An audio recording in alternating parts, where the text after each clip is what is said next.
Um, okay, so you're listening to X. How does that turn into you actually like making music? Like, how do you get to that point?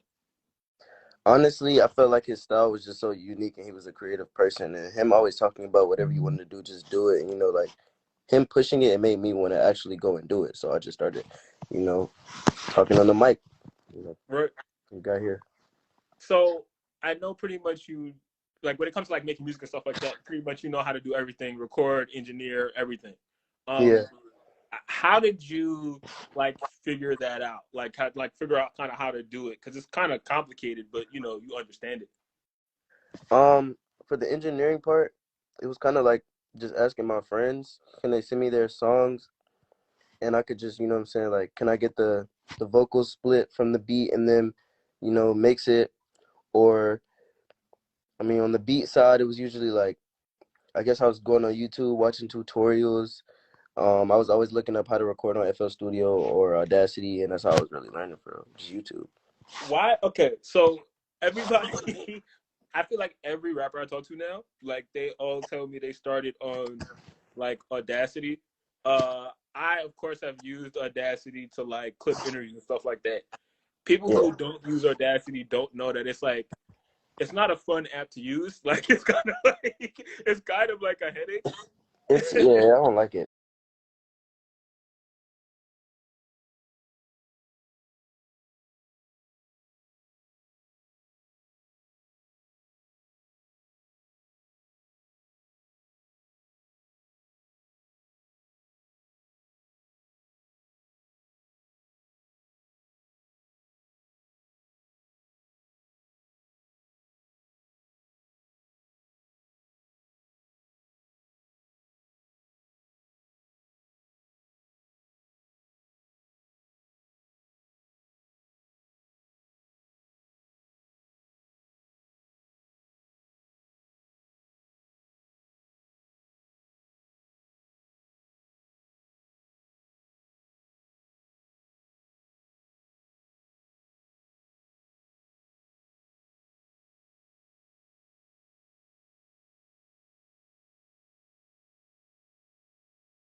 Like it. Yeah, right, right. So like whenever somebody tells me that they like were editing songs and music and stuff through that, I know they really cared and they really wanted to do. We were talking about, I think, Instagram engagement, and when I went on Instagram, I just randomly checked my DMs like another normal day, and it was like Tekka DM me, and I was just, like, I freaked out. I ran upstairs. I dropped my phone. I ran upstairs and just started crying in front of my mom. It was crazy. Hmm. Crazy. Right, and like because I can't like I gotta imagine that that's got to be like a crazy moment, especially because of like how fast like things can change and kind of how you can pop on the internet now, especially like as an artist, like Yeah.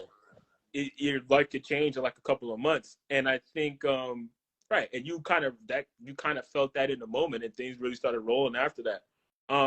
So of course, you know, you get Tech gets on a remix with you, um, you do a video, you build that relationship with him. Kind of, what do you feel like you like learned since knowing Tech, like just y'all being cool because you know he was in the industry before you and kind of had stuff going on. So like, kind of, what have you taken away from y'all relationship? Um, one thing is that he's really, really good for advice. Like, like if he sees anything, like he sees me doing something like that he feels like is not the right way to do it, he'll like Mm-hmm. text me. He'll text me or call me and like talk to me about it and help me improve it.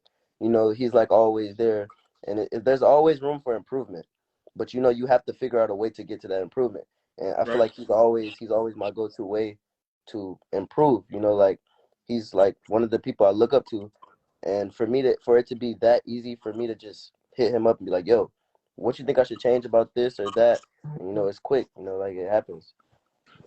You know what's like cool though? Like you have like a very mature perspective on it, because I think you know a lot of artists kind of in your age range, like it takes a lot for anybody, like even taking age out of the equation, to take like constructive criticism and be like, yo, this has to change, you have to change this, and then you listen and you actually do it, and like it doesn't offend you, you just know you have to improve. Kind of, where does that come from, like kind of your perspective and like the way you look at your music and how you just always want to get better? Um,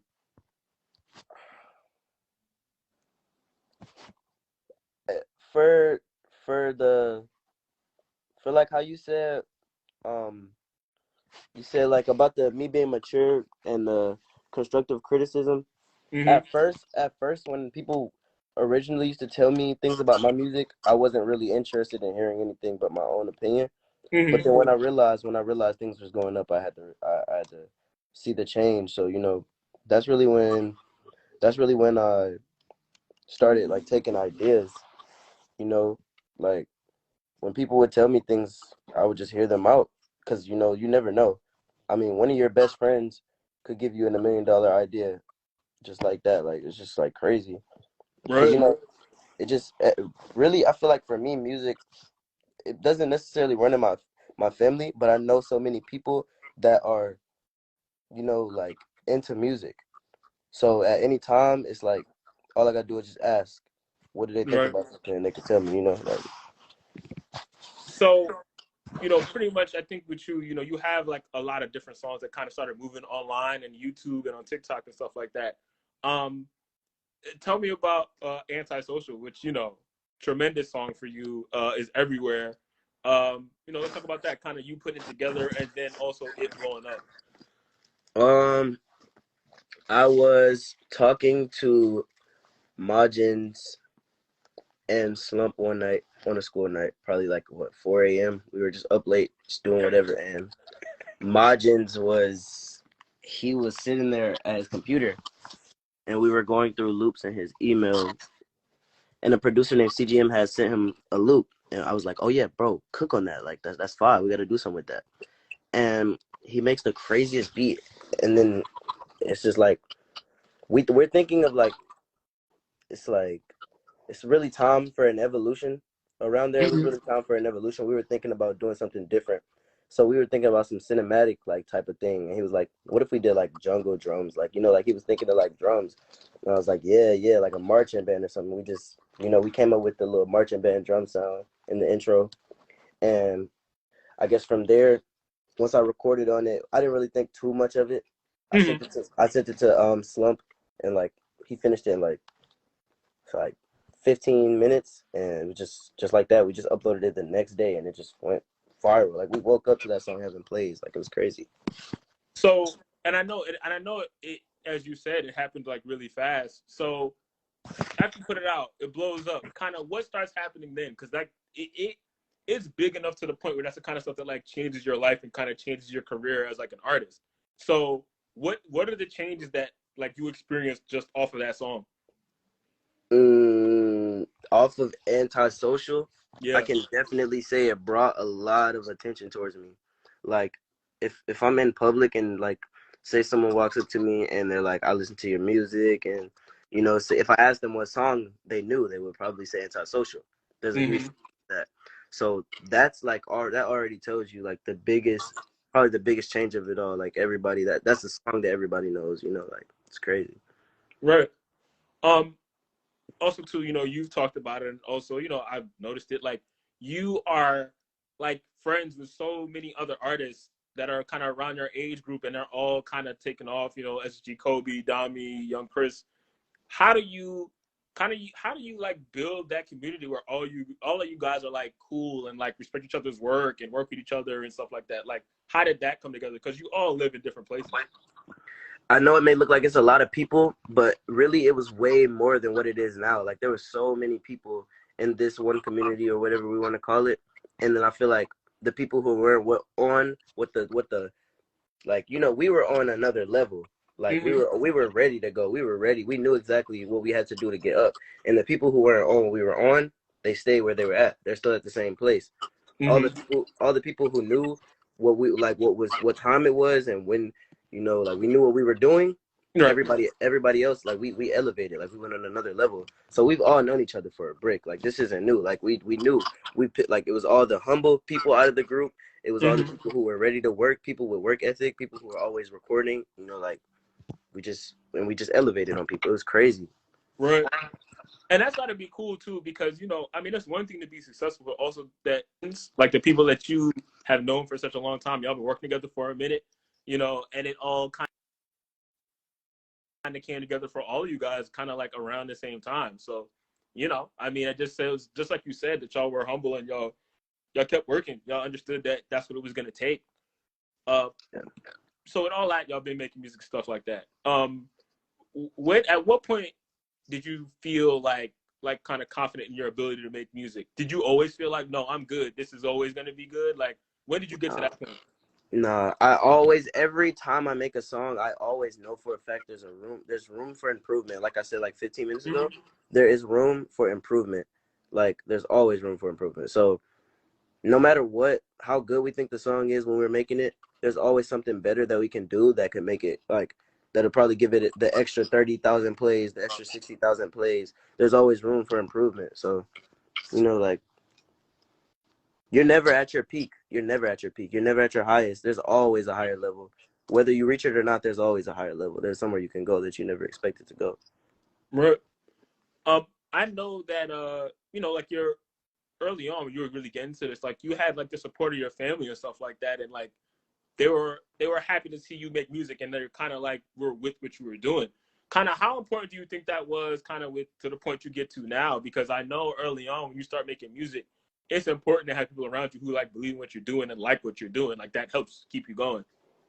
I look at it very important actually because like I mean, without my mom getting me the microphone that she got me, I would have never spit on the microphone in the first place. I would have never made Antisocial. I wouldn't have been on Lava XXL. Like, it, there's a journey of things that build up, and you can't really make that journey without, a start. And the start were the people around me supporting me for me to build up this journey. Like this, it never happens out of nowhere. There's always room. Like I'm telling you. Um, your most recent project, if I'm not mistaken, is you haven't put anything else since Baby Sosa, right? Like in Yeah, 2020.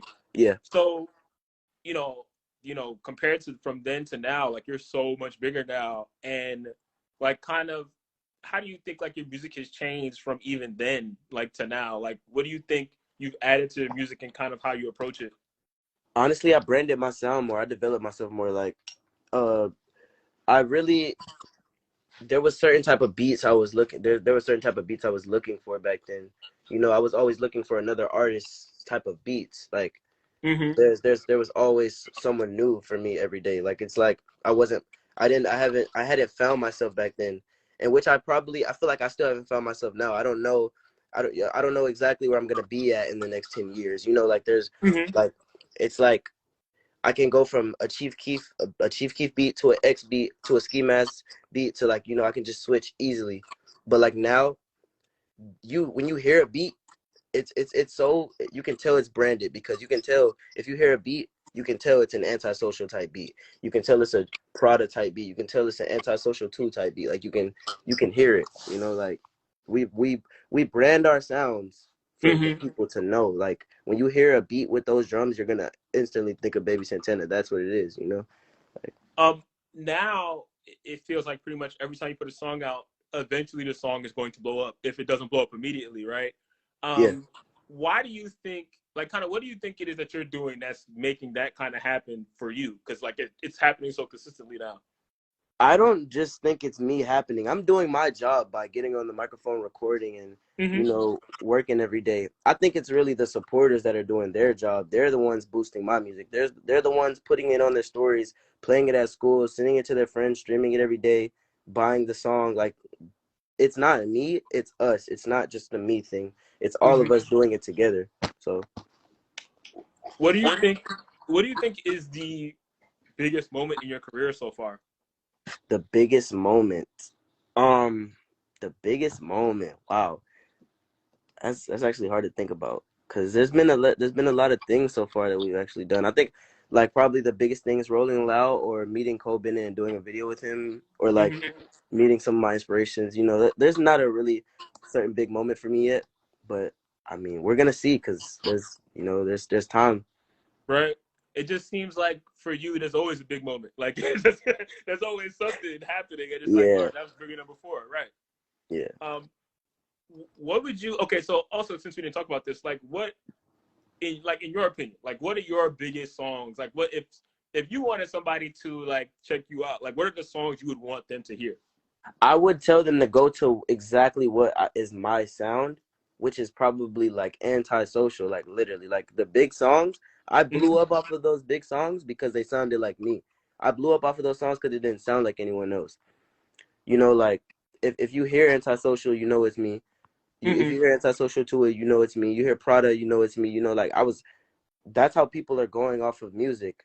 Do you hear the artist and you instantly know it's them. Like What are what are some things, or have you thought about this yet? Are there things that you want to do like outside of music that like aren't rap or anything like that? Is there other stuff that you want to get involved in? uh, I mean only thing that I can think of right now, I mean, because all I'm worried about right now is music and school. So the Right, only thing I'm really worried about right now, I mean, I want to go to college. I mean, that's one thing I want to do outside of music. But I right. mean, I'm going to college probably for music. So I mean, I don't know if it's really outside of it. There's not really anything crazy I Hmm. want to do right now. No, that's no, that's cool. That's also the first time somebody said that on here. That like, yo, I want to go to college. Like, I can I, appreciate that. I mean, I don't know. It's just like I told you. I mean, you're never at your peak. I can Right. always learn more. So you know. What kind of, I'm thinking about you like going to college and stuff like that. Like, kind of, what is it like just to be you on a day to day basis? Where like obviously, like you said, so many people recognize you and kind of know who you are. And I'm sure like on the college campus, it would be like even it would be that times like 10,000. It'd be even crazier. But kind of, what is it like now? I mean, it's pretty normal because people just because of the image that I put, which is it's me, like me being me. I'm the same way in person as I am on social media. Like I'm putting out the same image, like me posting on my story like an inspirational message or something. People will listen to it, people will see it, people will understand it. Like me doing an interview, like I did an interview with Kids Take Over, and I said Mm-hmm. I want to be looked at as another normal person. Like so people just took that and was like, okay, that's what it is. We're gonna look at him as a normal person. I go to school. I mean, everybody doesn't just instantly start crowding me as soon as I walk in school. Like Right. there's maybe a few people who come up to me and show me their music or they're like, "Yo, I mess with your songs," but that's not an everyday thing because school is, it's like it's you're gonna see me every day, so you gotta Right. get used to this. I mean, Right. you know, Right. No, that's a good point. Right. They see you all the right. They see you all the time. It's like you surprised them and showed up one yeah, day. I'm just another one of their friends. Like Right. I'm not really, I'm not a big problematic person in school. It's not nothing crazy. I'm normal. I'm just another kid. Right. No. That's really cool. So I know you were talking about your fans and kind of how much they support you and how important it is that they help you kind of push the music forward and stuff like that. What's the best story about like one of your supporters? Whether you met them or something that happened online? Actually, it just happened last, well, actually 3 days ago, I'll say. I think it was 3 days ago. I went to Maine for a show, and um, mm, I don't know if this is valid to say on here, but someone threw their bra on stage. That was probably my best moment, like music wise. It made me really happy to see that, and I'm just like, okay, yeah, this I'm a rapper now. I'm a rapper. They call me a rapper. You know, people asking me to sign their arms and stuff. I was like, bro, what? Like, it was crazy. It was crazy. Those are good. That's absolutely valid. No, for sure. Okay, so pieces, songs, videos, performances. It could be anything. Wait, what'd you say?